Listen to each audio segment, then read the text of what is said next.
Alors, frères et sœurs, ce soir, en fait, nous sommes encore à Jéricho. C'était l'évangile d'hier, dans la maison de Zachée. Et Jésus vient de dire, aujourd'hui, le salut est entré dans cette maison. Et on comprend alors qu'il va monter vers Jérusalem, que les gens pensent que le royaume de Dieu va se manifester, aussitôt, immédiatement, aux yeux de tous. Et en guise de réponse, Jésus raconte la parabole que nous venons d'entendre. Et pour être honnête, c'est quand même une parabole déroutante, un peu complexe.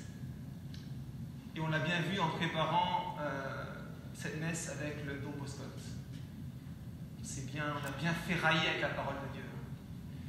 En fait, il y a plusieurs raisons qui rendent cette parabole complexe et déroutante. La première, c'est que la parabole mène au moins deux histoires, deux intrigues. Il y a des histoires des serviteurs qui reçoivent des mines, et on voit ce qu'ils font et ce qu'ils reçoivent à la fin. Et puis il y a l'histoire de ces concitoyens qui détestent l'homme, qui ne veut pas qu'il devienne roi, et à la fin il devienne égorgé. Et puis la parabole est complexe parce qu'il y a comme deux allusions. Évidemment, nous voudrions voir dans ce roi la figure de Jésus. Comme Jésus qui part dans le pays lointain, qui est la maison du Père, qui reçoit la royauté, et qui plus tard va revenir. Et en même temps, les historiens nous racontent qu'un des fils d'Hérode, Archélaüs, s'était rendu à Rome en l'an 4 avant Jésus-Christ pour recevoir justement de César Auguste le titre de roi des Juifs. Et sa démarche avait été doublée par une délégation juive parti également à Rome pour lui faire opposition.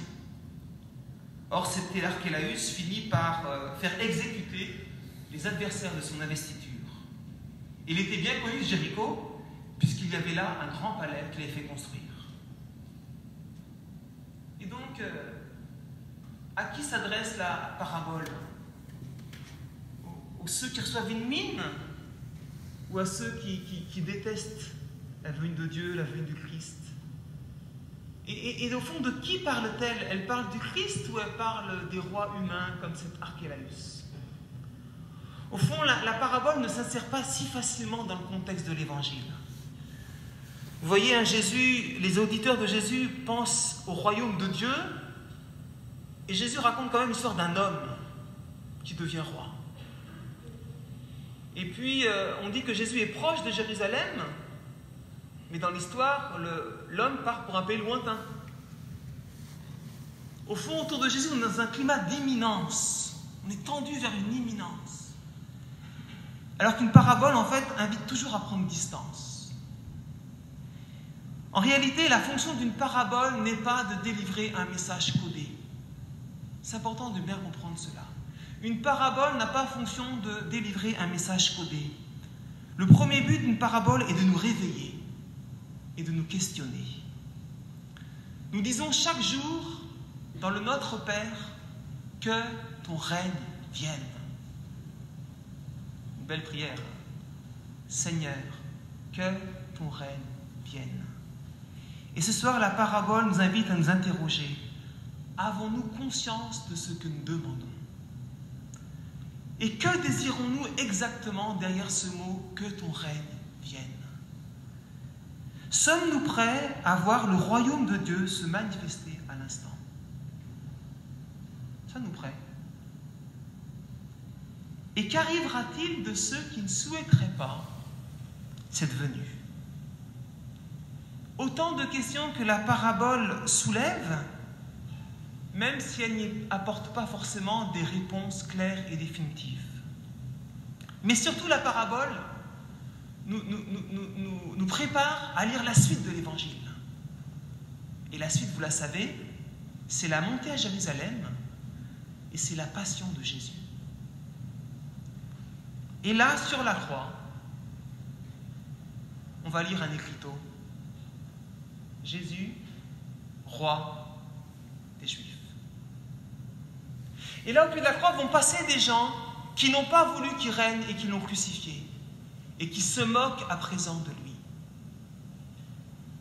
Jésus, le roi, ne les a pas égorgés. C'est tout le contraire. Mais là, sur le bois de l'infamie et de la dérision, il dit une parole splendide qui rejaillit sur tout le monde entier. Père, pardonne-leur. Ils ne savent pas ce qu'ils font. Et puis de chaque côté de la croix, il y a deux personnes qui sont crucifiées avec lui. Et l'un voit ça comme une sorte de rétribution. Il dit, pour nous c'est juste, car nous recevons en retour ce qui est digne de ce que nous avons fait. Comme un salaire. Mais Jésus ne lui retire pas sa mine. Il faut dire que l'homme n'accuse pas Jésus d'être dur. Il ne lui cache rien. Il lui fait une infinie confiance. Jésus, souviens-toi de moi quand tu auras dans ton royaume. Et en retour, Jésus lui dit, aujourd'hui, avec moi, tu seras en paradis. Alors je pense que ce soir, nous reprenons conscience que notre vie, vous savez, notre vie très quotidienne, les choix que nous poussons chaque jour et chaque heure, comptent vraiment aux yeux de Dieu. Et nous pouvons toujours nous demander, qu'ai-je fait pour le Christ? Qu'est-ce que je voudrais faire pour lui? J'ai lu un jour cette phrase dans un roman qui mettait en scène un jeune jésuite. Et depuis, cette phrase me poursuit. Sébastien, qu'as-tu fait pour le Christ? Et que voudrais-tu faire pour lui? Et en fait, il y a un excellent outil de croissance spirituelle que je voudrais vous partager ce soir. C'est que chaque soir de votre vie, vous présentiez à Jésus les mines que votre journée a rapportées. Et puis à vous encourager mutuellement, à nous encourager mutuellement. Non pas nous jalouser, non pas nous comparer, mais nous stimuler. Comment faisons-nous fructifier ce que le Seigneur nous a confié? Parce qu'en fait, vous voyez bien que le drame de cet évangile, c'est aussi qu'en fait que les gens sont seuls. Ils jouent chacun pour eux-mêmes. Ils ne font pas un sport d'équipe. Et lorsqu'on enlève à l'un pour donner à l'autre, ça nous fait mal et on ne comprend pas.